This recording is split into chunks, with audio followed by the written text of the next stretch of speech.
बातें वे दो चराग छे और पसर में बले दे या तेल वे द जैतून छे खास हरम के स्वजे दे या तेल वे द जैतून खो पाकिज़ा मजेदार दमश्क को दम बरो पजर चंद खुशबूदार मुदाम दे पा मजार के स्वजे दे न खत्मे दे या तेल वे द जैतून चे खास हरम के स्वजे दे चे दाखा की पंजरा में यो लरगी तवे बदला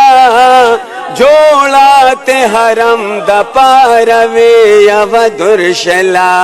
कास्तरगी में खुना प्रेद पास जले दे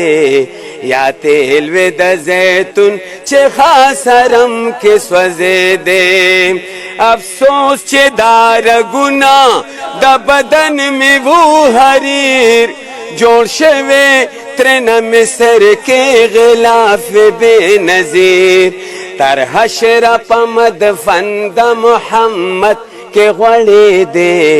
या तेल वे द जैतून चे खास हरम के स्वजे दे दा टोल नवे अफसोस हो चे खादिम देवे दरा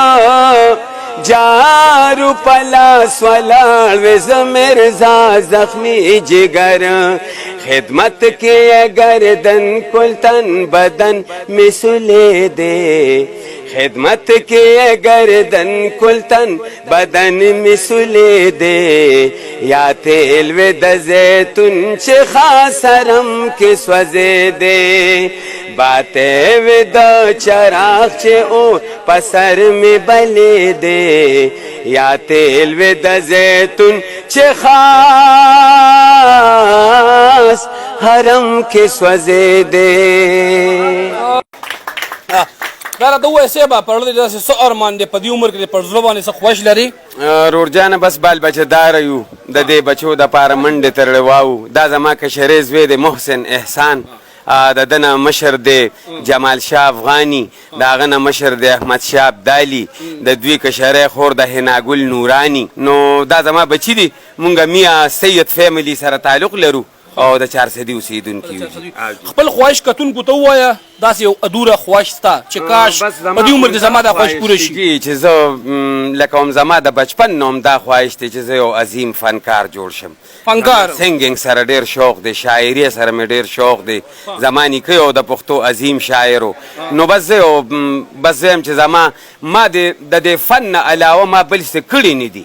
پیشوی جی او ما دې ته ټول ټیم ورکړی دی دا د الله عزتمن کې زما دا ټول مارکیټونو والا زما دارونه بیګان دوی راځي ما سره دوی لشل دغسې امداد کوي الله یې د دوی مرادونه پوره کړي او الله یې ما ته دوی غمونه نه ښیي چاچا څه ویل غواړې د په فن باندې سره رڼا واچوه که نه یاره والله به زه به خو ډېر خوږ اواز دی جي ډېر خوږ اواز دی غریب دی غریب نو ځکه یې دونه قدر نشته غریب دی ډېر ښه سړی که مالداره فیملی کې پیدا وي نو څه وی چې دا به کوم ځای ته رسېدلی وو لرې پایو ته به رسېدلی کتونکو دا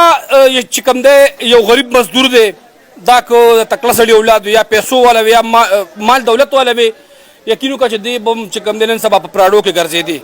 دلته چې خوارې او ټیلنټ د سره وي نو دغه ټیلنټ په دې بازارونو کې خورې هېرې شي دغه ټیلنټ ته خلک سپک ګوري ته خپل نمبر کتونکو سره شریک که زما نمبر دی جی 0313 96 64 575 د دې نه علاوه که د څوک د عمرې یا فرقونو هغه ارمان دې پوره شي نو ښه نه ده قربان ولې نه خدای پوره مې دا ارمان کې خدای پورا میں دا ارمان کے ماں مدینے پلو روان کے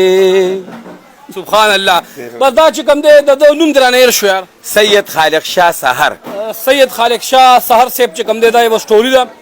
او د وس دس چې مطلب دا څوک لایک وي د سره په دغه نمبر باندې رابطه وکړئ دا د خواهش خو چې کوم دی دا چې زه یو عظیم فنکار جوړ شم خو زما د زړه دا راز دی چې چا د عمرې لپاره د لپاره دغه ډیمانډ پوره کړو وایم د ټولو نه غټ بهتر کار به دا وي او د سره سپورټ کوي مرسته کوي په سختو حالاتو کې دا یو محنتي انسان دی ډېره مننه شکریه والسلام